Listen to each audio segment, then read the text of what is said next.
Olá, salve, salve! Muito bom dia! Estamos aqui para mais um Morning Show, a nossa revista radiofônica na Jovem Pan. Vem com a gente! Tem informação, prestação de serviço, entretenimento, tudo isso no papo dessa sexta, dia 5 de outubro de 2018. Em alta, Bolsonaro amplia vantagem sobre os concorrentes na corrida ao Palácio do Planalto e chega a 39% dos votos válidos, segundo pesquisa Datafolha divulgada ontem. Vamos esmiuçar esses números já já. Na telinha, os melhores momentos do debate da Globo com os presidenciáveis e da entrevista do candidato do PSL à Record. Foi no mesmo horário, hein? Daqui a pouquinho o Vini conta qual foi a audiência dos dois canais. Manual do Eleitor, especialista em legislação eleitoral, o advogado Alberto Rolo, sem enrolar, tirará todas as nossas dúvidas sobre as urnas eletrônicas, biometria, votos brancos e nulos, o que pode e o que não pode fazer na sessão eleitoral. Enfim, você não pode perder esse bate-papo, que é daqui a pouquinho, como eu disse, aqui nesse programinha de rádio que está apenas começando e você é o nosso convidado.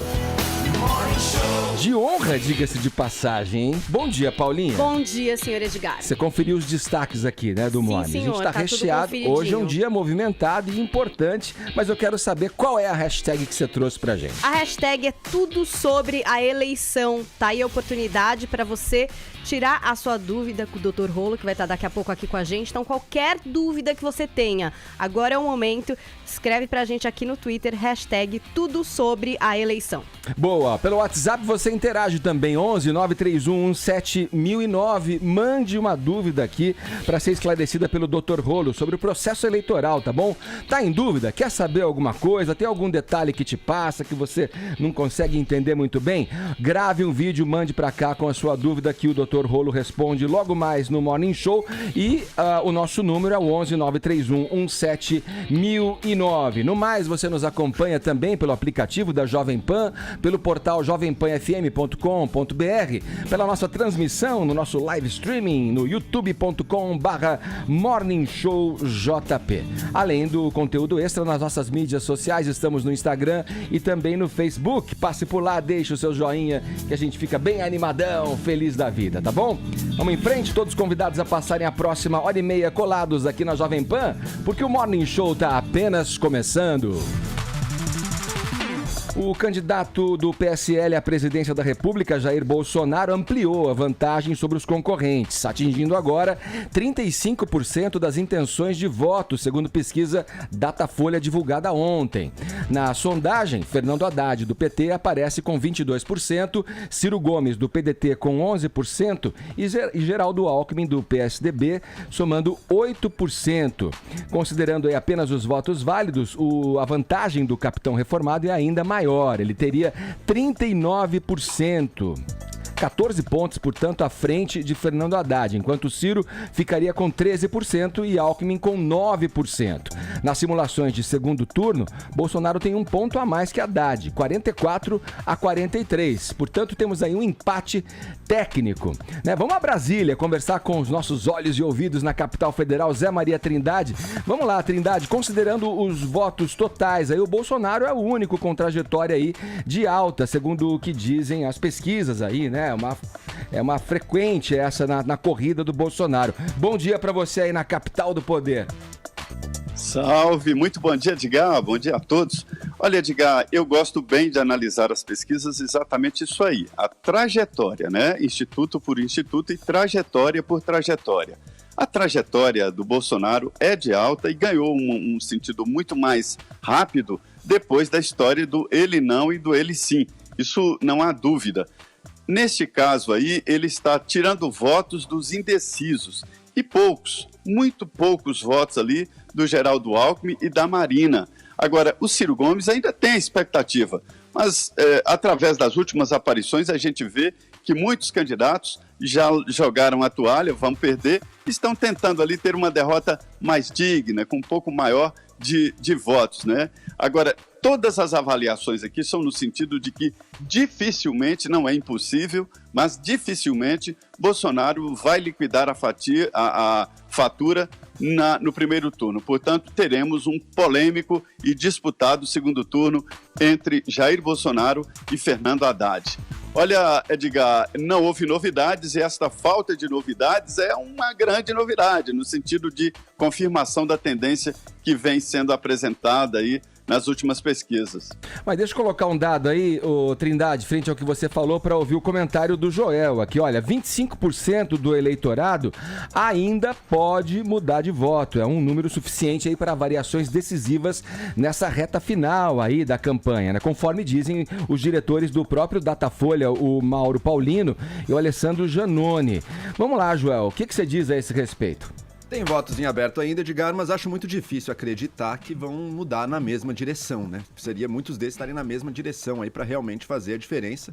Eu, por exemplo, mudo meu voto 2 vezes por dia, acho. Então, tô percebendo. Muita gente é assim. Mas não desanima não, João. Não, mas que é isso. Para mim não existe tempo ruim. Mas a questão é que esse segundo turno tá muito sólido. E, por exemplo, a gente viu 2 dias intensos de campanha. Eu, pelo menos, vivenciei isso. 2 dias intensos de pessoas fazendo campanha do Ciro ao meu redor, tentando me convencer a ir pro Ciro. Todo mundo vai pro Ciro agora, que vai mudar, vai passar o Haddad, não sei o quê. E daí chega a pesquisa, o Ciro está absolutamente estacionado, o Haddad está sólido na sua posição, Bolsonaro, acho que ninguém mais tem nenhuma ilusão. Ele está certamente no segundo turno, talvez ganhe no primeiro, ele não tem muita dúvida. A dúvida seria, será que o Ciro consegue tirar o Haddad? Eu vi 2 dias intensos de campanha não gerarem nenhum resultado, nenhuma pequena variação nos números. Então eu sinceramente não acredito que a gente vai ver nenhuma mudança nisso, não. Eu acho que continua Haddad Haddad e Bolsonaro. E a única questão que resta é, será que essa subida do Bolsonaro será, nesses próximos dias, será o bastante para ele ganhar no primeiro turno? Ou será que ele vai chegar num teto um pouco abaixo dos 50% ali e não vai conseguir? Vamos observar. Para mim, essa é a única questão que sobra. O resto, mesmo eu que sou alguém que acredita em mudanças rápidas, nesse tipo de mudança eu não acredito. Ana Lúcia, o jogo ainda está aberto. Ô, Trindade, vamos lá para as suas considerações para fechar esse papo. Filho. Eu conversei aqui com analistas acostumados a analisar tendências e eleições, e eles dizem, e eu penso isso também, né, que nunca uma eleição foi tão diferente assim. E sobre o uso do horário eleitoral e o modo de fazer campanha, a afirmação dele, que já fez algumas campanhas eleitorais, é de que todos usaram mal o horário eleitoral. Ele ainda acha um bom meio. Mas o que ele considera de diferente é de que se trata de uma eleição ali do sim e do não, plebiscitária, né? Ou contra o PT ou a favor do PT. Os contrários ao PT adotaram o Bolsonaro. Então, esta é uma eleição plebiscitária e não tem outro lugar. Ou você é contra ou a favor. Não tem aquela situação diferente. Tá certo, Trindade. Obrigado pelas informações. Um abração, bom trabalho para você aí em Brasília. Muito bem, bom dia a todos. Vocês viram, eu vou passar para você, Caio, mas o que o Trindade fala aí é que foi exatamente um argumento usado até muito pela Marina, né? Nessa corrida, é uma eleição plebiscitária aí, na verdade nós estamos diante de um plebiscito, né? Tentou sair disso, tentou trazer o eleitor para fora dessa situação, mas já era talvez tarde demais, não havia mais tempo para mudança, né? Vamos lá, Caio, em meio a essa polarização aí que a gente conversou, ouvindo o Trindade, tudo, a esse cabo de guerra eleitoral, digamos assim, a Constituição de 1988 comemora 30 anos. Vamos conferir a reportagem que o Caio preparou pra gente.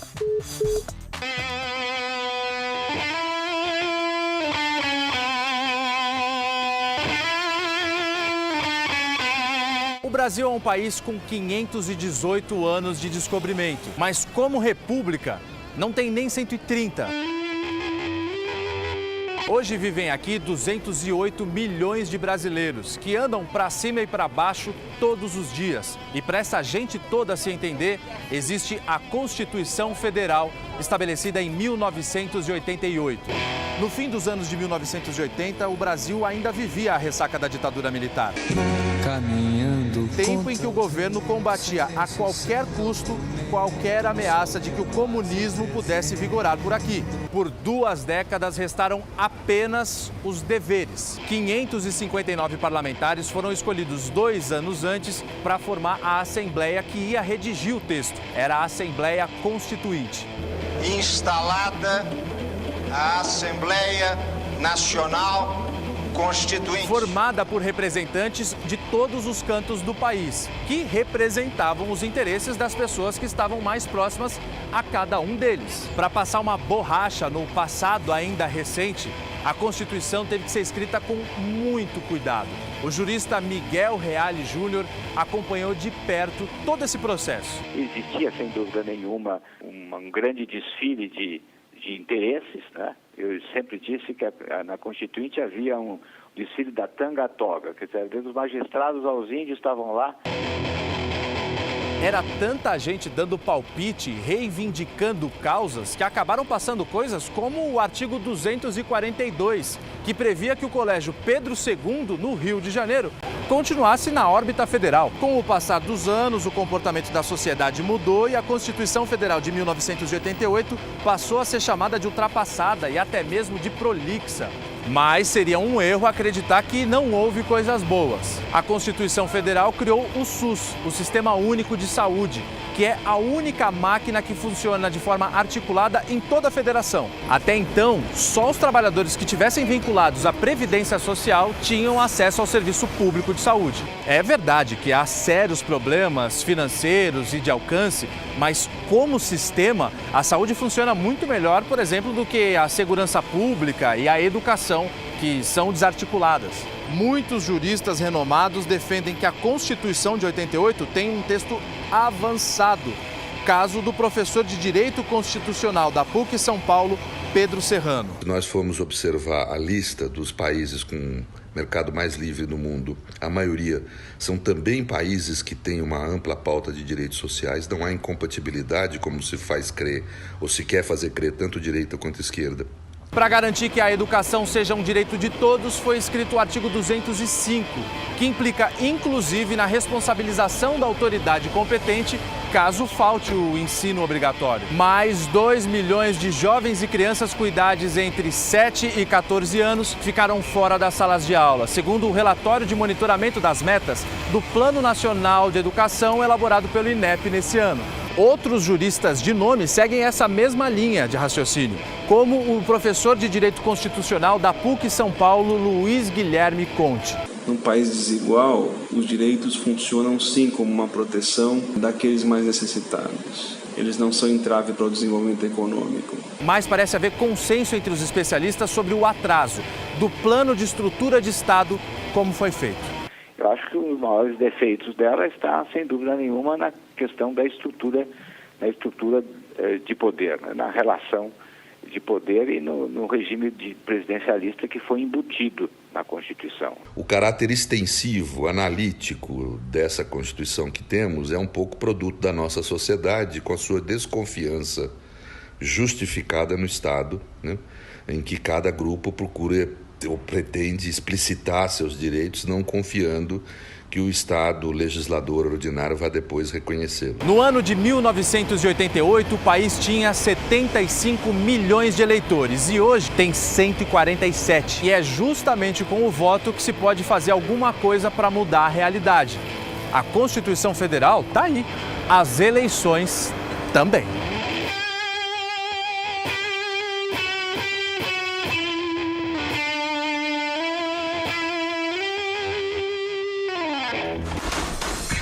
Tá aí, Joel, vamos lá, vamos comentar a matéria feita pelo Caio. Bela matéria, hein, Caio? Brilhante matéria, Boa, Caio. Muito obrigado. Sabe, explicadinho ali. Mas vamos lá, Joel, o que a nossa Carta Magna tem de bom e o que ela tem de ruim aí? Bom, eu vou seguindo muito a linha que o Caio traçou aí na reportagem dele. O que ela tem de bom? Bom, ela consagrou e recriou a democracia para o Brasil depois de 20 anos aí de repressão e de fim dos nossos direitos políticos. Então ela teve esse grande mérito. Uma democracia que aos trancos e barrancos tem se sustentado e tem seguido em frente até hoje. E acho que não existem grandes perspectivas de perdermos isso, espero eu. também teve nela uma visão generosa de direitos para a população, porque veja, o Brasil é um país que, mesmo hoje, um país com uma pobreza, até com uma miséria grandes, assim, né? Um país muito desigual, no qual grande parte da população era muito desamparada. E se hoje ainda é assim, lá atrás, então, anos 80, a coisa era muito mais grave, né? Era grande parte da população vivendo, assim, em níveis de miséria real mesmo. A Constituição soube e teve a ousadia de criar, por exemplo, o que o Caio mencionou, o SUS, um sistema de saúde aí para cuidar da população, e hoje em dia nem a pessoa mais louca ou mais ultraliberal do mundo sonharia em dizer que não, vamos tirar o SUS ou vamos mudar isso, porque isso é o que dá uma base mínima aí para muita gente poder sobreviver e poder ter uma vida digna, tá? O lado ruim, tem todo direito para tudo em todos os lugares, sabe? O idoso tem direito à vida. Essa frase, agora, o que isso significa, sabe? Tem uma Constituição que acredita muito no poder da palavra para criar direitos a todos, quando na prática não basta estar escrito num papel, né? Não basta uma coisa estar escrita num papel para ela existir de verdade. Não basta você ter as melhores intenções num papel. E o problema, como tudo está lá como direito na Constituição, o Estado brasileiro acaba ficando com as mãos muito amarradas para poder escolher prioridades. Precisamos de uma nova Constituição? Não necessariamente. Já tivemos quase 100 emendas à Constituição aí ao longo do tempo, e novas emendas também vão aprimorando isso que a gente tem aí. Agora, realmente, a nossa Constituição criou um problema. Esse problema que a gente vive agora, do Estado brasileiro gastando mais do que arrecada, mais de 90% desses gastos são obrigatórios pela Constituição. Então, mudanças terão que vir. Essa reportagem hoje no Jornal da Manhã foi veiculada também e gerou muita discussão, principalmente pela opinião do professor Marco Antônio Villa, porque ele é um dos fiéis defensores de que precisamos de uma nova Constituição, ao contrário da opinião do Joel e também da minha. E eu tentei nessa reportagem colocar justamente os dois pontos, de que ela é muito boa e, sobretudo, usei aspectos como exemplo o SUS, que o Joel agora ressaltou. E, claro, você ouvir falar que o SUS funciona causa muita revolta, principalmente de quem usa o sistema público de saúde. Não funciona. Existem problemas de grana, de alcance, mas o SUS ele unificou. Você está aqui com o seu cartão, a carteirinha de saúde, você está em Ji-Paraná, em Roraima, em Rondônia, você consegue também usá-la e tal. Então, integrando o sistema como um todo na federação, ele funciona. Há dados que comprovam isso. Entre 1990 e 2015, a mortalidade infantil baixou mais de 70% no país. Ou seja, são números que corroboram com isso. Claro, no campo do poder do Estado, muita coisa deve melhorar, evidentemente. O ator Steven Seagal abandonou bruscamente uma entrevista ao vivo no programa BBC Newsnight. O que aconteceu exatamente, Vini? Eu acho que ele tava achando que ia ser uma entrevista comum, né, Edgar? Pra falar sobre os filmes, sobre carreira, um pouquinho, sim, da vida dele, mas não sobre o que pesam aí as acusações de assédio sexual que ele tem sofrido por parte de várias mulheres lá nos Estados Unidos, inclusive atrizes de Hollywood. E quando ele foi questionado por isso, por uma apresentadora da BBC, ele não quis nem saber, Edgar. Na hora, pegou o microfone, o fone de ouvido e falou: vou embora, e deixou a apresentadora falando sozinha. Vamos ver esse momento? Tá sem o vídeo, Vini. Tá sem o vídeo? Mas nessa descrição, o que vem... Já aconteceu isso com outros atores também, Paulo. Eu não me lembro agora quem exatamente, mas de sair no meio da entrevista, ser abordado de um assunto em que a pessoa se sente desconfortável ali. Cara tá acuado, né?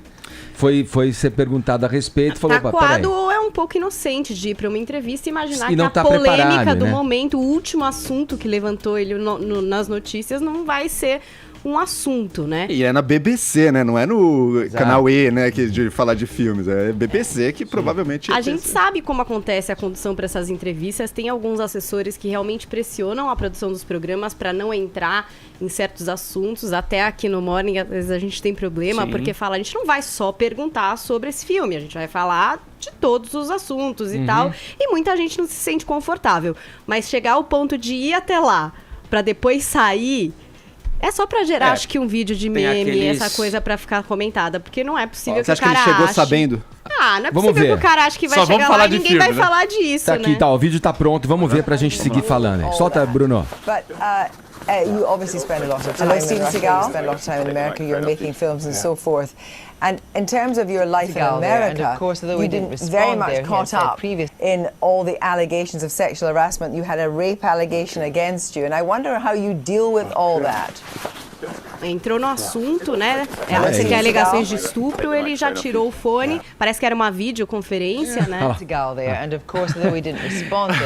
E ainda, esse vídeo tá cortado, ela fica ainda... Steven Seagal?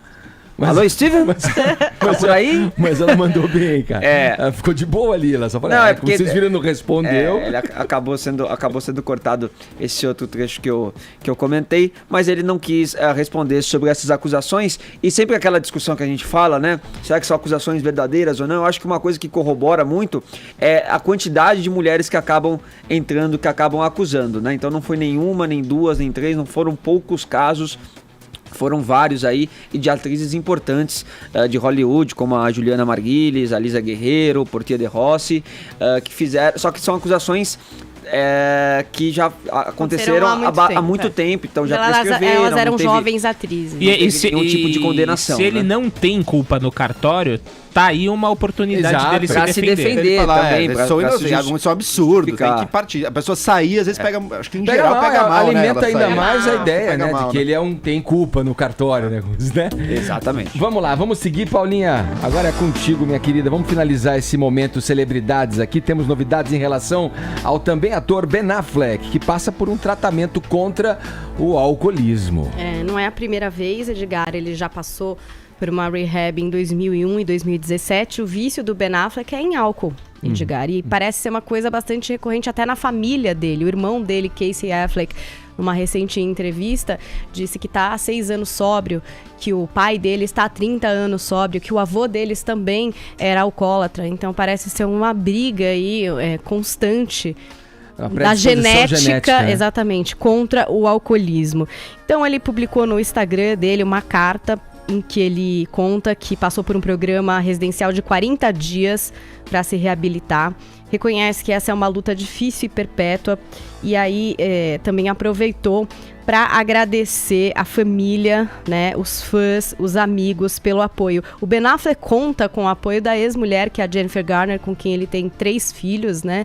E foi ela, inclusive, que acompanhou ele, foi levar ele ao centro de reabilitação agora. E eles estão separados isso desde 2015, mas continuam aí muito parceiros na vida.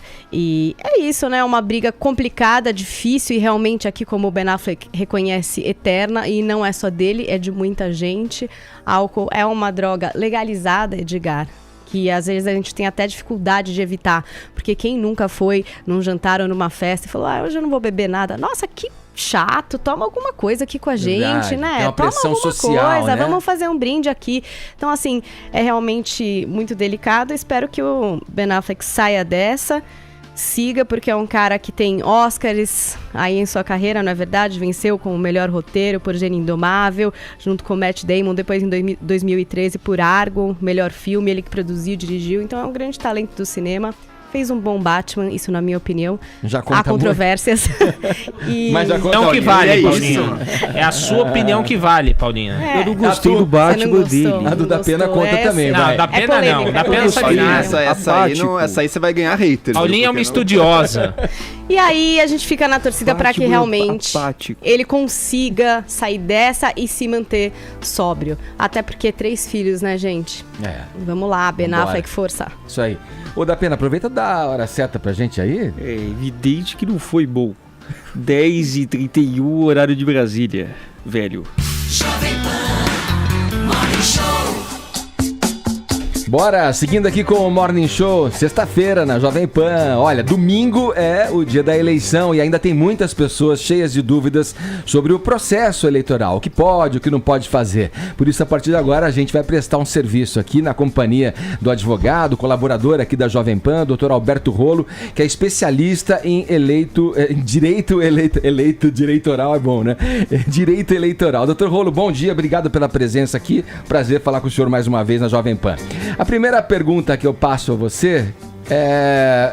O que acontece? Eu acho que teve essa confusão gerada aí em torno dos 2.000, quase 2.500 eleitores que, como não fizeram o recadastramento, dos quais 1.500.000 estariam no Nordeste. O que diz respeito à biometria? E quem não fez o cadastro biométrico, o que acontece com esse eleitor? Bom dia.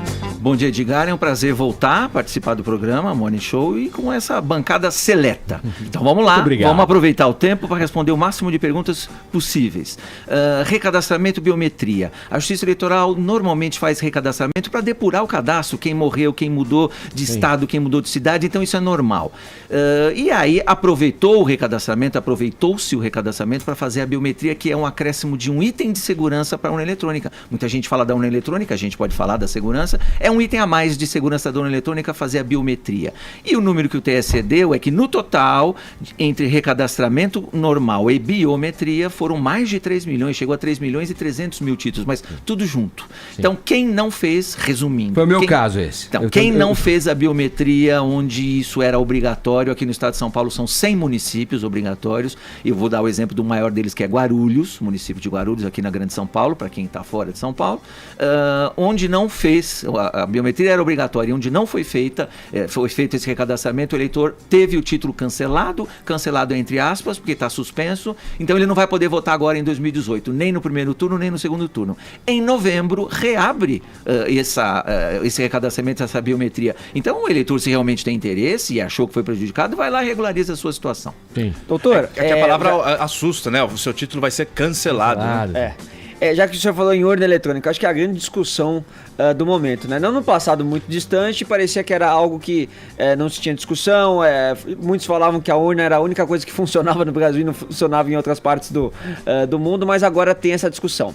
Existe a possibilidade de manipulação das urnas? Existe como fraudar as urnas eletrônicas? Vinícius, vamos responder objetivamente. Eu me convenci, eu sou só advogado, só estudo direito eleitoral, eu não sou programador, não entendo de internet, meus alunos entendem muito mais do que eu, mas eu me convenci assistindo palestras, estudando um pouquinho essa parte técnica, de que não é possível. E aí são vários itens de segurança, eu dou para o ouvinte alguns elementos para ele pensar. Primeiro elemento, Vinícius, a urna eletrônica não tem nenhum tipo de ligação com a internet. Então, se a gente fala em hacker, o hacker entra e viola, né, os sistemas de fora para dentro. Ele vem de fora e ele entra no sistema e viola o sistema de banco, da loja, do que for. A urna não. A urna é uma calculadora bonitinha, com um chip, onde vão ficar armazenados os dados. E ela não tem ligação com a internet. Então não dá para vir de fora para dentro. Esse é um elemento.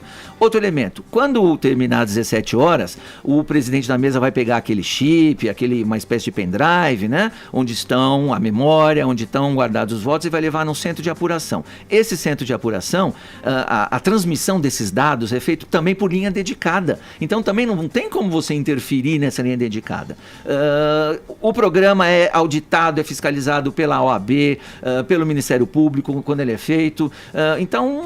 Mas é possível que um programador mal intencionado, e aí sim, de dentro para fora, consiga manipular, tirar 1000 votos daqui e colocar 1000 votos dali. Não é um programador que faz o voto, tem fiscalização, um controlando o outro no momento da apuração. Quando tem queda de linha, o programa aponta isso, o sujeito tem lá uma média de voto, de repente essa média abaixa muito ou sobe muito, então chama a atenção do programa para verificar. Se precisar contar aquela urna de novo, o próprio sistema conta aquela urna de novo. Então tem uma série de elementos. E o mais que me convence mais, não elimina o problema do programa, é que todo mundo sabe que às 17 horas vai ser emitido um BU, chama boletim de urna, Edgar. É um papelzinho amarelo, como se fosse extrato de banco, aquele papelzinho mole. Esse BU, ele é afixado na porta da escola, às 5 horas da tarde. Depois, esse mesmo BU tem que aparecer no site do TSE e os dados podem ser confrontados e tem que bater. Então, os mesmos 100 votos da porta da minha escola tem que bater com os mesmos 100 votos que foram apurados pelo TSE. Então, são vários elementos de conferência. Eu me convenci de que não é possível. Agora tem fake news, a urna eletrônica é feita na Venezuela, é casca, é metal, é plástico, eu não sei onde ela é feita, mas ela é feita na Venezuela, ela não muda a coisa. Mas o programa é feito não sei aonde, o programa é feito pelo TSE, por técnicos concursados do TSE, por profissionais técnicos, então eu acho que não tem fraude. Ou seja, a ideia do voto impresso, então, o senhor considera desnecessária? Assim, olha, O presidente do TRE esteve aqui ontem na Jovem Pan e eu fiz essa pergunta para ele. Ele acha totalmente desnecessário. Eu acho que tecnicamente, realmente, ele usou a palavra retrocesso. Eu acho que tecnicamente talvez possa ser, Edgar, um retrocesso, Joel. Mas para espancar essas dúvidas, qual é o problema de você imprimir 5% dos votos? A gente já investe tanto na urna eletrônica, tanto nesse sistema. Mas vai gastar bilhões. Não, 5%. Vamos falar um número? 5%, 4%. Vamos lembrar que são quase 600 mil urnas no Brasil inteiro. Vamos falar em 5% uma amostra. E aí essa amostra tem que bater 100%, com os votos que estão na urna e os votos do papel. Outra coisa, quando a gente fala que é uma falácia, é mais uma fake news, em nenhum momento, quando a gente fala de impressão de voto, é para o eleitor pegar o voto e vender lá fora, hein? Pelo amor de Deus. É para deixar aquele voto impresso numa outra urna para poder fazer a checagem e a verificação. Deixa eu fazer uma pergunta, aproveitando essa questão que o Vini traz pra gente, da segurança ou a falta dela com relação às urnas eletrônicas. Eu vou tentar dar os dados aqui, porque eu vi meio na diagonal isso. No debate da TV Globo tinha uma equipe internacional aqui no Brasil acompanhando e que estaria aqui para exatamente aferir o modelo, as urnas, e o parecer era favorável, assim. Você tem notícias disso? Equipes internacionais acompanham também nessa aferição para saber de que maneira as coisas vão se dando no processo eleitoral, doutor Alberto? É isso mesmo, Edgar. A urna eletrônica, e o Vini tocou num ponto importante, a urna eletrônica brasileira é modelo para vários países do mundo. A gente não tem que ter complexo de cachorro, de inferioridade, não. A gente dá muito exemplo em matéria de democracia, apuração de votos, sim. Não é verdade, essa é mais uma fake que no mundo inteiro não tem, se fosse bom nos Estados Unidos tinha. É mentira. Nos Estados Unidos a eleição é organizada por estado, tem muitos estados que usam a urna eletrônica, sim. Algumas dão problema. Não. O voto de papel lá dá problema. Lembra quando saiu um quadradinho errado ali? Nossa, os malotes. Mas tem estados que usam a urna eletrônica. Não é exatamente igual, mas é parecida. Então, a gente tem essa fiscalização internacional. É comum, Edgar, o Brasil envia equipes para fiscalizar a eleição no México, para fiscalizar a eleição em alguns países da África, mesmo na Europa, para olhar e eventualmente trazer coisas também positivas para o Brasil. E quando é eleição no Brasil, vem gente de outros países também, eu não vou dizer fiscalizar, mas para supervisionar. A fiscalização é feita pelos brasileiros, pela OAB, pelo Ministério Público, pelos cidadãos, pela Rádio Jovem Pan, por todo mundo. Mas essas pessoas vêm olhar, vêm testemunhar que não tem nada de errado aqui. Correto. Em relação a uma outra tecnologia, essa que a gente sempre leva no bolso, e é tipo um cordão umbilical, o nosso pequeno celular. Ontem eu vi a participação de vocês no Pânico e já percebi que, por exemplo, a minha colinha no bloco de notas com os números dos meus candidatos e nomes, de nada vale, porque não poderemos usar o celular ali, né? Paula, é um contrassenso, é verdade, porque da mesma maneira que eu fiz o meu cadastramento lá biométrico, então eu tenho o meu e-título, tá? No meu celular eu posso me identificar, já é informação para o ouvinte, eu posso me identificar só com e-título, então eu vou ter que levar meu celular para me identificar. Eu não vou poder usar a colinha eletrônica, é realmente uma incoerência. Agora vamos lá, por que a lei foi alterada recentemente para proibir usar o celular ou qualquer outro tipo de dispositivo eletrônico na cabine? Porque o pessoal simplesmente tirava a selfie e colocava lá na rede social. Olha, eu voltei. E isso sim é uma possibilidade de comprar voto, de vender voto, porque eu tiro o selfie, vou lá fora e digo, votei, cadê o meu par de tênis? Cadê meu par de tênis? Cadê meu tijolo? Ou o chefe que existe, né? Me traz a sua fotinho ali, com voto, senão você tá demitido. Então, o objetivo não é cercear a selfie de ninguém, não é isso, é evitar a quebra do sigilo do voto. Então, a sugestão é essa. Embora você tenha, e ontem o pessoal falou, eu tenho a minha colinha aqui no celular, transfere essa colinha, pelo menos nessa eleição de 2018, põe lá um papelzinho bem arcaico, bem antigo e leva esse papelzinho lá. E aí, vamos treinar um pouquinho de abstinência do celular. 2 minutos, enquanto eu tô lá na urna eletrônica. Vai estar tudo certo, gente. Pessoal que gosta de fazer bico de pato e sinal de V de vitória na selfie ali no Instagram não vai poder no Stories. Não, faz no corredor. Eu votando. Faz no corredor da escola. Faz no corredor, não na urna eletrônica. Agora eu tenho um protesto a fazer sobre a urna eletrônica, o senhor tá defendendo e tal. Que eu tô sabendo que nessas eleições elas vão vindo quebradas. Não vai ter aquele candidato que você queria. Só que aquele número limitado ali de candidato. O doutor Rolo, agora falando sério, esse ano o período eleitoral, a propaganda eleitoral foi bem mais curta, né? Começou no dia 31 de agosto. 1 mês e meio, foi isso? Pois é, essa foi... Tempo menor. Por que isso? Que gostaria que o senhor explicasse. Foi uma alteração importante do calendário eleitoral que foi feita pela lei de 2014, né, em relação a 2018. A propaganda eleitoral como um todo foi reduzida pela metade, eram mais ou menos 90 dias, foi reduzida para 45. E o tempo de rádio e televisão para 35 dias. Foi reduzido.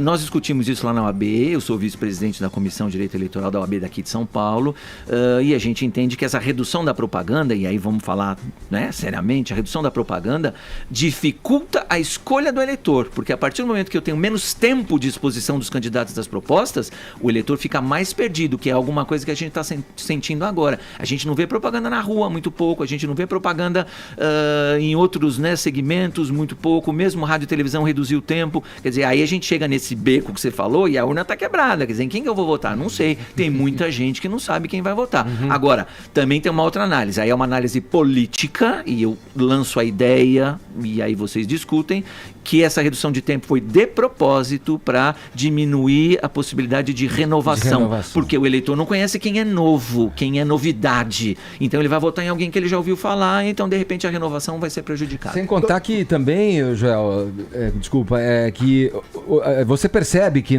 mesmo na campanha eleitoral, essas pessoas às quais você se refere, Dr. Rolo, elas, por mais que estejam conectadas, estejam nas telas, né, com os dispositivos móveis, onde elas obtêm maior informação e solidificam um voto ou um entendimento de que aquele candidato é melhor que o outro, é ainda na campanha, no rádio e na televisão, onde eles solidificam isso. Aqui mesmo, chegando hoje na Jovem Pan, aqui a querida funcionária do prédio aqui da Jovem Pan falou: nossa, eu não sei ainda em quem eu vou votar, eu preciso fazer a minha pequena lista. Quer dizer, a gente está um dia praticamente sexta-feira, né, da eleição, né? Quer dizer que, embora o advento aí das mídias digitais tenham ganhado essa força e essa projeção nessa eleição como algo inédito aqui no Brasil, a informação maior vem mesmo para grande parte da população brasileira através da campanha eleitoral. E aí quando você vai ver nos partidos, aí chegando no ponto que eu queria,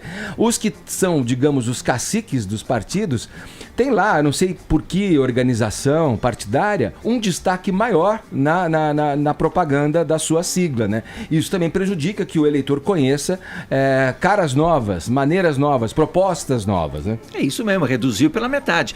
E normalmente o eleitor vai saber quem ele vota para presidente, para governador, e está esquecendo o deputado estadual, o deputado federal e 2 senadores. Se a gente reclama tanto das regras, se a gente reclama das leis, que o Brasil é injusto, quem é que faz as leis? Quem é que faz as normas? São os nossos deputados estaduais, federais e senadores. Sim. E a gente não está ligando. Isso é muito importante também na hora de votar. Agora, uma pontinha só do iceberg, né? Porque a reforma política, ela se faz mais urgente, talvez, do que nunca, né? Quiseram renovar, mas muito dessa suposta renovação foi no sentido de perpetuar o sistema, né? Mas eu queria perguntar, doutor, olha, a gente sabe que é vedado às emissoras de rádio e TV dar um tratamento privilegiado a um candidato, partido ou coligação, né? Ontem, enquanto acontecia um debate na Rede Globo, já agendado com todos os candidatos, a Rede Record deu deu ao Bolsonaro uma entrevista de 26 minutos exclusivo com ele, um tempo que não foi oferecido a nenhum outro candidato. Como é que isso se enquadra na lei aí, essa ação? É importante você lembrar isso, porque ontem houve uma batalha jurídica no TSE contra essa entrevista, contra esse tempo, entendendo exatamente isso, que ou ele iria no debate, tudo bem que ele tenha uma justificativa médica, ou então não poderia ocupar esse espaço, esse tempo. Mas o TSE não entendeu dessa maneira, não houve liminar vetando essa entrevista e ela foi pro ar. Mas é importante você lembrar isso, Joel. Em que sentido não foi um tratamento privilegiado a ele? Num primeiro momento, porque ele não participou de outros debates e porque outras entrevistas foram feitas ao longo da programação aqui mesmo, né? Na Jovem Pan, foram entrevistados vários candidatos. Então, a Rede Record entendeu que também tinha esse mesmo direito de expor, né, esse determinado candidato e fez. E aí a gente pode falar, e aqui é importante falar isso na Jovem Pan, né? Liberdade de imprensa. Liberdade de imprensa também tem que ser extrema. O eleitor, a sociedade tem que ter informação. Então, se naquele momento era importante ouvir o Bolsonaro. E vamos lá, é que o Bolsonaro não iria fisicamente no debate porque talvez ele não tivesse condições físicas. Então foi feita a entrevista lá na casa dele mais confortável para ele, né? Mas numa certa medida a exposição acabou sendo a mesma. Uns estavam na Globo, ele estava na Record, então não teve assim tanta diferença. Vamos dar espaço para o ouvinte. A gente convidou a audiência do Morning Show através do nosso WhatsApp, que é o 11 931 17009, a mandarem perguntas aqui pro Dr. Alberto Rolo, tirando dúvidas aqui sobre as eleições. Pode soltar aí o primeiro, Bruno, por favor. Fala, galera Jovem Pan. Aqui eu sou o Feijão de Piracicaba. Eu queria que tirasse uma dúvida. Tava meio enigmático, Feijão. Agora sim, Feijão. Aqui eu sou o Feijão de Piracicaba. E o gato? Eu queria que tirasse uma dúvida sobre coeficiente eleitoral. Valeu. Aí. É uma questão que se coloca também, né, em toda a eleição, né? E isso não é fácil, Edgar. Eu ensino isso para meus alunos, né? Faz parte do nosso programa. Eu coloco lá no quadro, desenho, rabisco, apago.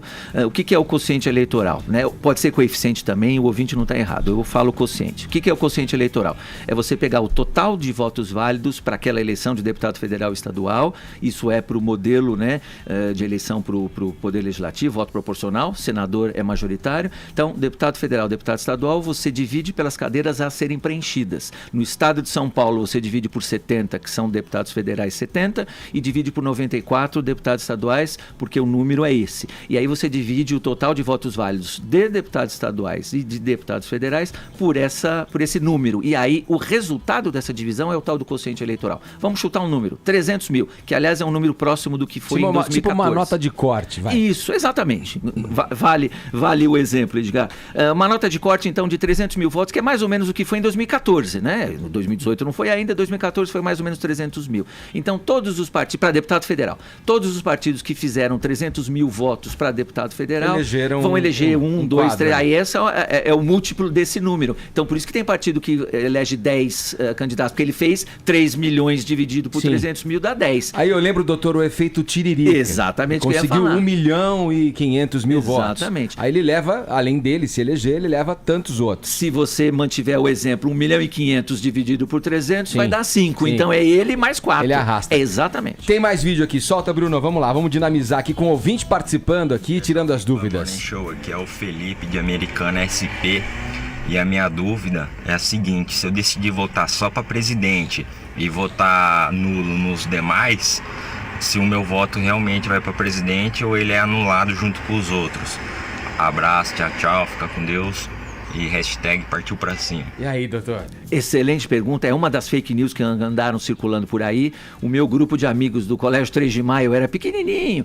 Me perguntou isso agora, no caminho daqui, porque é fake news que está circulando. Então vamos lá. Ordem de votação. Primeiro, deputado federal 4 dígitos, deputado estadual 5 dígitos, 2 senadores. Então não dá para votar 2 vezes no mesmo senador, que é outra fake que está circulando. Se eu votar a segunda vez no mesmo senador, o segundo voto do senador é nulo.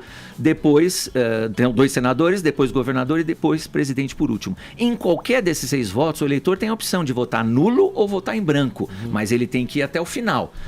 A urna só libera para o próximo eleitor depois que votar para presidente confirmar, ou votar nulo ou votar em branco e confirmar. Aí libera para o eleitor seguinte. Então, em qualquer desses aí, o eleitor tem a opção de votar branco ou nulo ou votar no candidato que ele quer. Então, não é verdade. A única possibilidade de cancelar o ato de votação é se o eleitor, por isso a gente tem que insistir na colinha, se o eleitor empacar, são 6 votos, se de repente ele empaca no primeiro senador, no segundo senador, como é que faz para ir para frente? E, né, ninguém pode ajudar. Olha, vota nesse que tá valendo. Não. Então, se o eleitor empacar, aí o mesário tem autoridade e competência para ir lá e invalidar aquele voto. O eleitor até pode voltar depois para poder prosseguir para o próximo votar. Sim. Doutor, aí 2 questões. O voto, tem muita gente que acha que o voto nulo ou branco acaba indo para um candidato. Isso é umas perguntas que apareceram aqui no Twitter. E não dava para unificar também esses 2 votos, o nulo e o branco? Boa pergunta, excelente, clássica, né? Então vamos lá. Aliás, hoje, Edgar, é 5 de outubro, a Constituição está fazendo 30 anos. Falamos disso aqui. Mais ou menos a nossa idade, Uma bela matéria do Caio aqui na programação. Então, eu dou bem. Muito obrigado. E por que eu estou falando dos 30 anos da Constituição, Vini? Porque a Constituição diz que a eleição é decidida utilizando-se os votos válidos, vírgula, desconsiderando brancos e nulos. Então, na prática, para efeito de resultado da eleição, branco e nulo não serve para nada. Você rasga e joga fora. Por isso que a a gente tem que estimular o eleitor a escolher qualquer um e não jogar o voto fora. Eu prefiro escolher qualquer um, ainda que a urna esteja quebrada, do que jogar o meu voto fora. Mas tudo bem, é a opção do eleitor, ele escolhe. Na contagem não serve para nada. Tem uma diferenciação prática. Na urna eletrônica tem a tecla branco, confirma. Não tem a tecla nulo, confirma. Então tem que digitar um número que não existe e confirmar, aí o voto é nulo. Mas para efeito de contagem não tem essa história que vai para quem tá ganhando, vai para quem tá perdendo. Isso é mentira, isso é fake. E tem uma pergunta do Ismael Santos Soares aqui no Twitter, que pergunta se é verdade que se tiver mais de 50% de votos nulos e brancos, anula a eleição. Outra fake clássica, essa já é mais antiga, a urna eletrônica tem 20 anos, né? Não anula a eleição, porque a Constituição diz que são os votos válidos. Então, vamos imaginar, se a gente tem lá uma cidade, ou né, é que agora não é eleição municipal, mas um estado com 10 mil votos válidos, são esses 10 mil votos que vão decidir quem ganhou, quem perdeu, ainda que eu tenha 100 mil votos, portanto, muito mais, de brancos e nulos. Ok, essa fake news é bem clássica, né? Há anos eu escuto essa. Mais pergunta do ouvinte aqui pra gente. Pessoal do Morning Show, sou o Gleiverton de Goiânia, sempre acompanho vocês, estou aqui trabalhando. E eu queria saber o seguinte pro Dr. Rolo. Eu vejo nas redes sociais que tem aquelas enquetes, e eu tô sabendo agora, né, nessas eleições, que é passível de punição, né? Ninguém pode colocar... Excelente pergunta, e é isso mesmo. Enquete não tem tratamento de dado científico, com base científica, então não é possível fazer. Antigamente podia, a Jovem Pan fazia bastante enquete, eu me lembro disso. Obviamente fazer um aviso fazia antes, né? Quando era possível, não é? Agora não pode mais, então só pode pesquisa. E por que pesquisa? Qual é a diferença de pesquisa e enquete? É que a pesquisa tem um tratamento estatístico, tem um tratamento matemático, né? Tem fórmula para fazer pesquisa. Enquete não. Então a enquete poderia induzir o eleitor em erro, então não pode, a multa é pesada, hein? A gente vai fazer um breve intervalo aqui, já seguimos na sequência com as considerações do Dr. Rolo aqui, Dr. Alberto Rolo, falando aí, tirando a dúvida da nossa audiência sobre... Desenrola suas dúvidas. Exatamente. Sobre a eleição que se avizinha aí. Não saia daí, o Morning volta já. Faltando 30 segundos para as 11, o horário é de Brasília. Com a gente aqui no Morning Show, hoje o Dr. Alberto Rolo, especialista em legislação eleitoral, tirando a dúvida do ouvinte do Morning Show. Dr. Rolo, é o seguinte, vamos lá rapidinho pra gente dinamizar, aqui tem algumas questões, algumas dúvidas aí.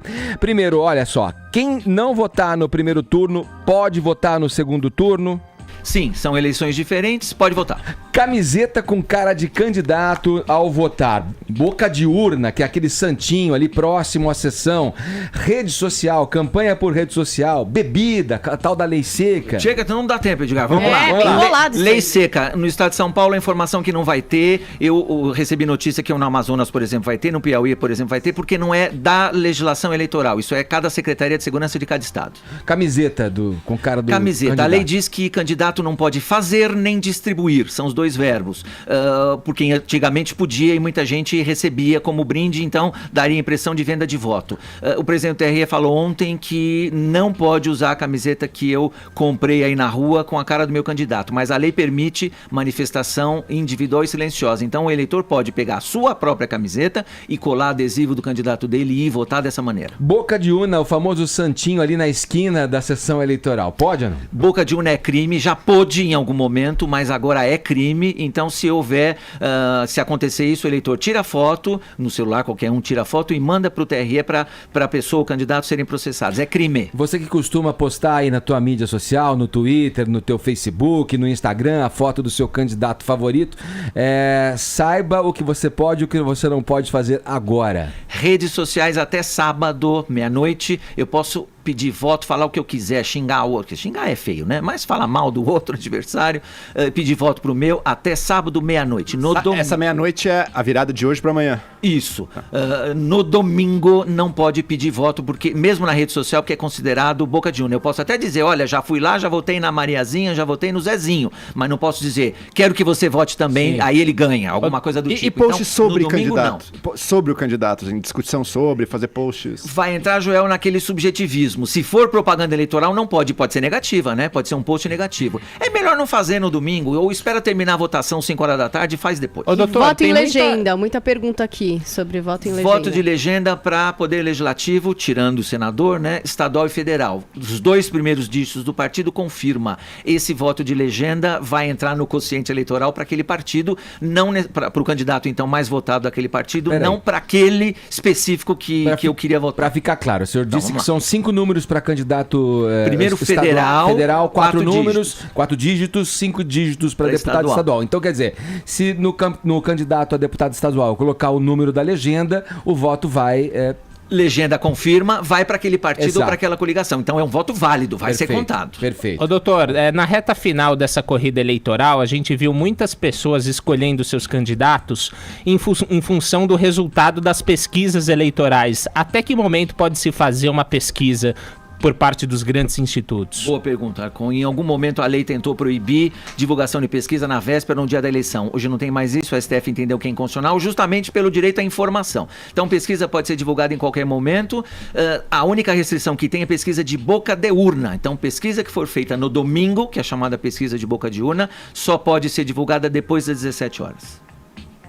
Uau! Tem mais pergunta do ouvinte? Tem mais pergunta do ouvinte aí, Bruno? Solta pra gente. Bom dia, pessoal do Morning Show. Minha pergunta é o seguinte: Pedrão do Coco de Jaú, primeiramente, bom dia para todos. Grande Pedrão. Eu posso votar na legenda? Exemplo, candidato número 1, legenda dele número 1. Posso colocar deputado federal 1, deputado estadual 1, senador 1, senador 1, governador 1 e presidente 1? Meu voto é válido? Ótima pergunta. Voto de legenda só para deputado federal e deputado estadual. Não tem voto de legenda para majoritário. Então não adianta, gente. Para senador não dá, nem para presidente. Olha, eu queria agradecer aqui no estúdio a presença do Dr. Alberto Rolo, tirando as dúvidas do ouvinte, tirando nossas dúvidas aqui do Morning Show a respeito do que se pode, o que não se pode fazer, de que maneira você pode ou não se comportar nesses dias que antecedem a eleição e no dia da eleição. Dr. Alberto, obrigado mais uma vez pela presença aqui, pelos esclarecimentos no Morning Show. Eu agradeço o convite, Edgar, é sempre uma honra, sempre um prazer e estou à disposição. Muito obrigado. Vamos lá, vamos em frente. Ontem à noite na TV Globo, a gente viu ali o último debate entre os presidenciáveis antes do primeiro turno. Vamos começar falando aqui uma notícia de bastidores. Após o debate na TV Globo, Ciro Gomes, do PDT, reclamou da emissora por causa de uma visita da qual ele não gostou muito, Paulinha. E aí? Pois é, Edgar. Vamos lá, o que aconteceu? Depois acabou o debate, Ciro Gomes, do PDT, ali na sala de imprensa, se mostrou bastante indignado com a Globo, dizendo que a emissora autorizou a entrada de um oficial de justiça no seu camarim para notificá-lo sobre uma ação movida por João Dória, candidato ao governo do estado de São Paulo pelo PSDB. Então, ali ele contou essa história, a Globo colocou um oficial de justiça no meu camarim, o Dória conseguiu que uma juíza do Rio de Janeiro mandasse oficial de justiça agora, 1h da manhã, aqui nesse camarim da Globo. E ele ficou bastante indignado. De acordo com alguns veículos, ele diz assim: eu chamei o Dória de farsante quando eu penso que ele é mesmo um corrupto.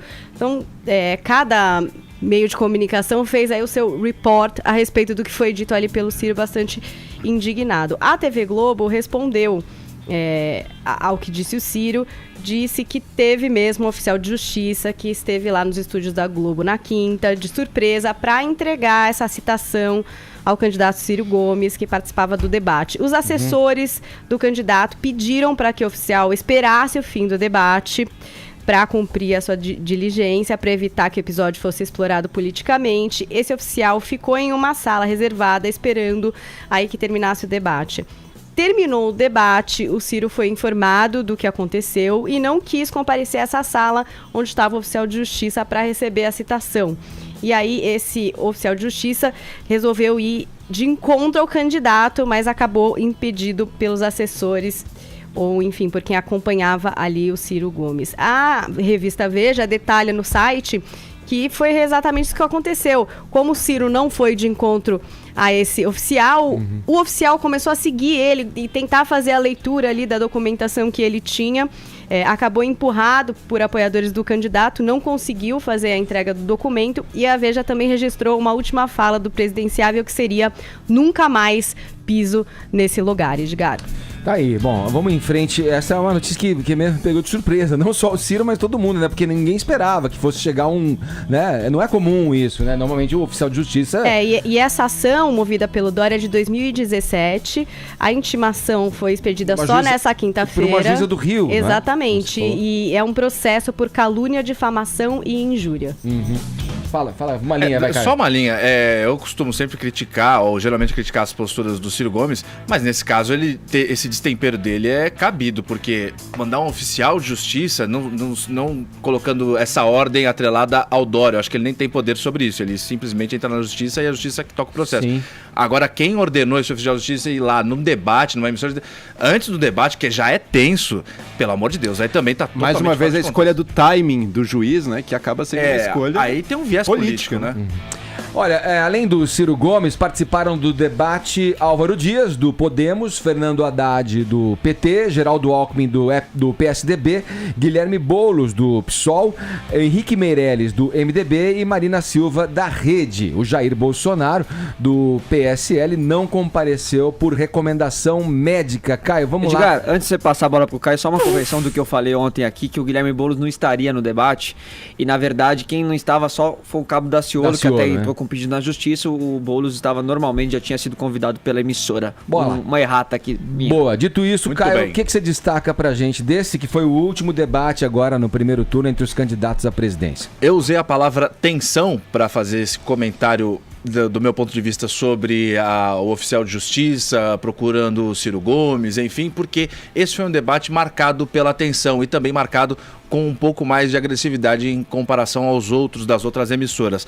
Porque momentos antes dos candidatos chegarem até o Jardim Botânico, ali ao prédio da Globo e tal, o Datafolha divulgou mais uma pesquisa que trouxe mais 1 litro de água no chope de cada um dos presidenciáveis. Um pouco menos no do Haddad, é verdade. Mas o resultado geral dessa pesquisa da Datafolha elevou ainda mais, ou consolidou ainda mais, a força que o Jair Bolsonaro tem nessa campanha de 2018, manteve o Haddad mais ou menos perto, mas todos os outros cada vez mais afastados do candidato do PSL, do capitão da reserva. E por isso todo mundo já chegou tenso, já chegou, não vou usar a palavra desacreditado, mas um pouco menos meio jogando a toalha, né? Um clima de velório ali, né? Eu achei a coisa também. tava meio não triste ali pra eles. Todos eles viram, olha... estamos aqui discutindo, empurrando bêbado da ladeira. Cumprindo tabela. Cumprindo tabela, exatamente, para não perder vocês estão exagerando, vai. Foi. Eu senti isso. Eu não vi isso, por exemplo. Minha percepção, claro. Eu acho que a Marina não estava tão assim, acho que a Marina teve momentos... O Ciro também não viu, o Ciro assim. Tentou também um pouco, mas acho que mesmo ele, que... às vezes vai tão pra cima assim, mesmo ali já tava mesmo meio... o Alckmin, contemporizando. O Alckmin já tava, né? O Alckmin que já não é alguém de muita expansividade e tudo, muita energia na fala. Ontem, então, tava aquele discurso padrão, assim. Sabe quando você tinha aquela namoradinha, quando era adolescente, ela falava, repara no que eu não digo?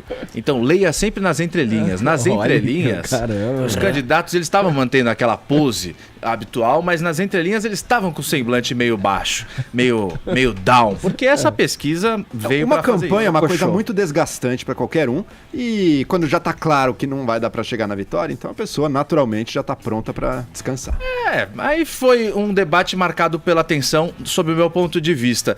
Como você mencionou, o Jair Bolsonaro, mesmo de casa, ele foi o mais atacado, não pôde ir por questões óbvias, todo mundo sabe, ordem médica e tal e coisa, mas ele foi a figura menos poupada. Claro, ele é a que mais ameaça os outros. E todo mundo também já viu nas redes sociais, ontem mesmo, que paralelamente à transmissão da Globo desse debate, a TV Record estava transmitindo também uma entrevista grande com o Bolsonaro. Uma entrevista que deu uma bela de uma passada de mão na cabeça dele, é verdade. Nessa mesma semana, o dono da Record, o Edir Macedo, declarou voto no próprio Bolsonaro. E aí é irrecusável que deve ter aquele negócio, não vamos pegar no pé do cara. Isso é evidente, ninguém aqui é bobo, ninguém aqui é criança para falar. Não, o jornalismo é imparcial.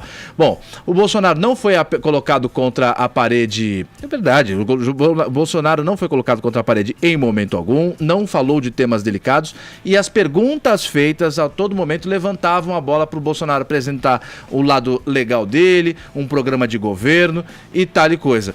É do jogo. Todo mundo conta a história do seu ponto de vista.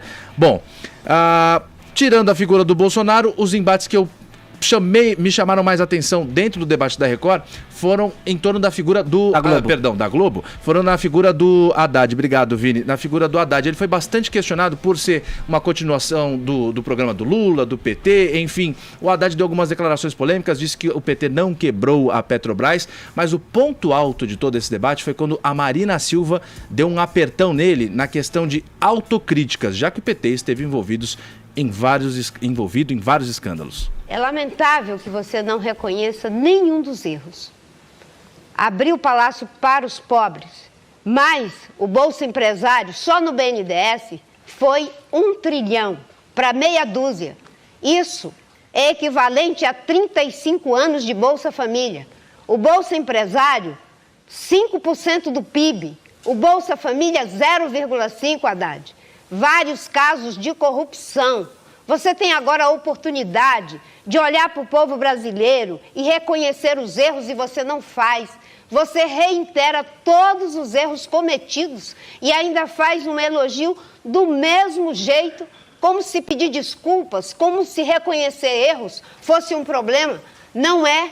Quando a gente está diante de uma crise como essa que nós estamos vivendo, a gente tem que pensar num projeto de país, não é em projeto de poder. O Brasil está à beira de ir para um esgarçamento sem volta entre a sua candidatura e do Bolsonaro.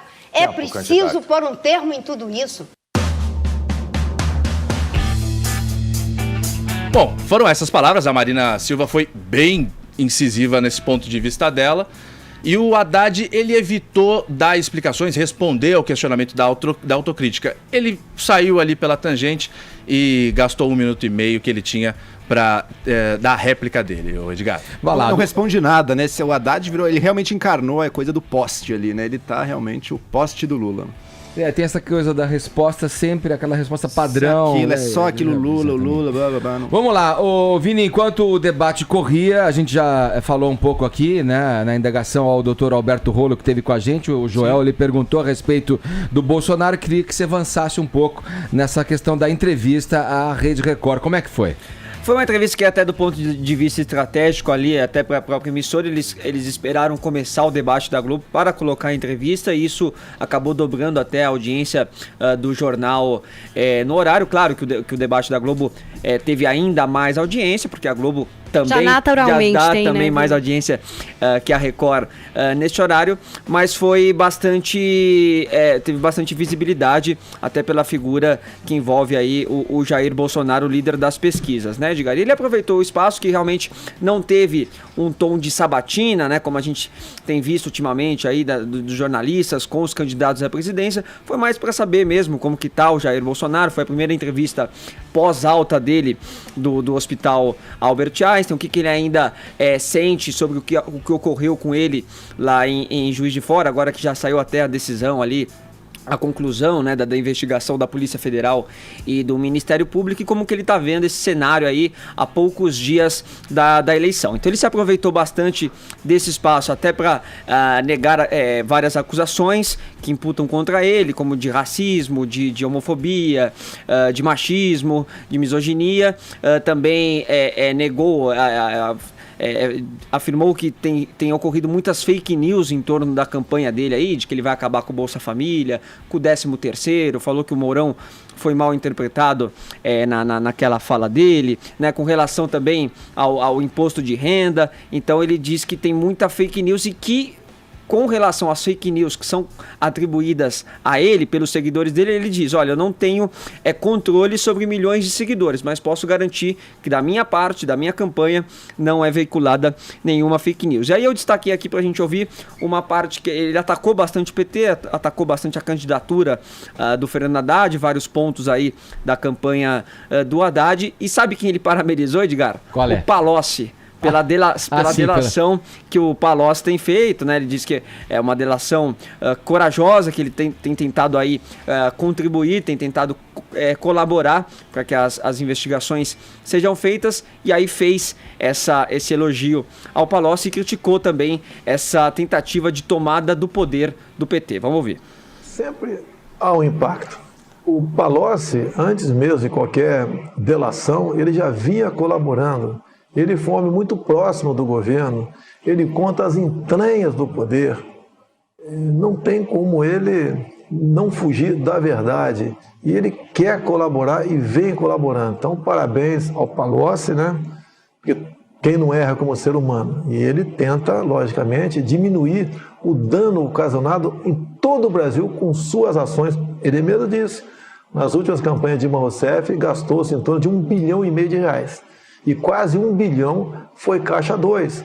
Fala de contratos de publicidade com a Petrobras, fala um montão de coisa. Agora, a corrupção está colado no PT. Não tem como querer desvincular o que acontece na corrupção do PT. E ele vê como esse caminho, né, ele se vê como esse caminho contra a corrupção e como um caminho também até de unificação do país. Foram essas as palavras do Bolsonaro, que durante esses 25 minutos de entrevista, Edgar, realmente teve que interromper ali 2 vezes, o enfermeiro teve que interromper por causa desse desgaste dele, e aí também a explicação pela não participação no debate, que seria uma situação de mais desgaste, de mais estresse, enfim. Agora 11h23, horário de Brasília.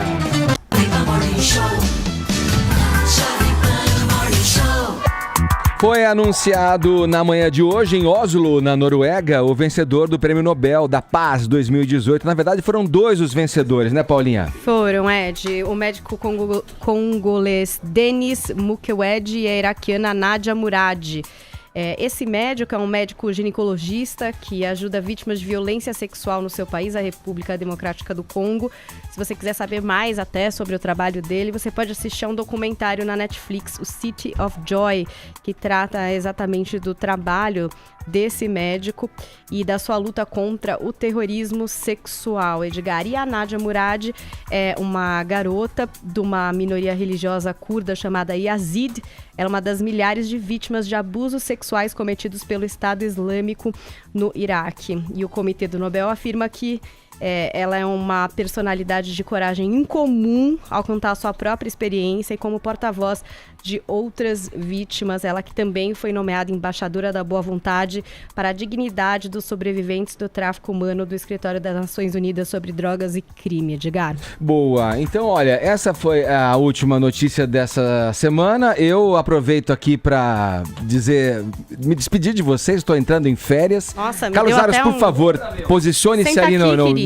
Mas de novo? Eu tenho de novo, peraí. Precisa consultar no RH isso aí, cara. Carlos Aros vai assumir desta bancada aqui para coordenar esses trabalhos a partir de segunda-feira, e eu retorno no dia 22, que é uma terça-feira, Aros. Bom descanso, hein, Ed? Vai estar em boas mãos. Tomara, né? Não sei, você não concluiu seu treinamento Jedi comigo? Verdade, o Carlos Aros fugiu da segunda aula. Eu faltei em algumas aulas, fiquei traumatizado logo na primeira aula, aí eu desisti. É que assim, o Carlos Aros eu tentei ensiná-lo a operar a mesa de som e tal, mas o Aros, cara, não teve jeito, não. Não deu certo. Não deu certo. Você pode até fazer um discurso aí de passagem de bastão. Enquanto você prepara, porque é preparo difícil, viu? Ele quis me ensinar, mas não deu certo, tá vendo? Ele precisa de alguém falando pra ele poder ajustar o botão, sabe? Essa nave, você entendeu? Principalmente nesse final, ele erra pra caramba. Muito, né? Exatamente, É que é a vontade de não acabar mas o programa. Aqui, eu só executo, entendeu? Entendi. Eu tenho que ter aqui a minha base pronta pra fazer. Agora sim. Agora sim. Olha, vai estar em boas mãos, Aros. Obrigado aí. Você segue com essa turma seleta do Rádio Brasileiro a partir de segunda-feira. Eu retorno, como disse, no dia 22. Eu quero que todos tenham uma boa eleição, né? Vão lá com a consciência, naquele momento solitário ali, você com você mesmo na urna, né? Vote com a consciência, vote em quem você considera que tem o melhor programa de país. Eu abandonei o voto útil, eu vou votar no que eu acredito. Você vai no amor. Por amor. As causas perdidas, como diria o Ira. Na última vez que o Aros te substituiu aqui, o Aros vai pra cima. O Aros é polêmico também. O Aros é polêmico. Cuidado, essa faceta do Aros eu não conhecia. Vou descobrir. Temos ganhadores ou não? Rapidinho. Temos ganhadores aqui no Twitter. Quem ganhou foi a Camila Regis, que participou com a nossa hashtag de hoje, Edgar. Glorioso Wesley. Grande, valeu. Obrigado a todos. Obrigado pelo prestígio, pela audiência. Até já.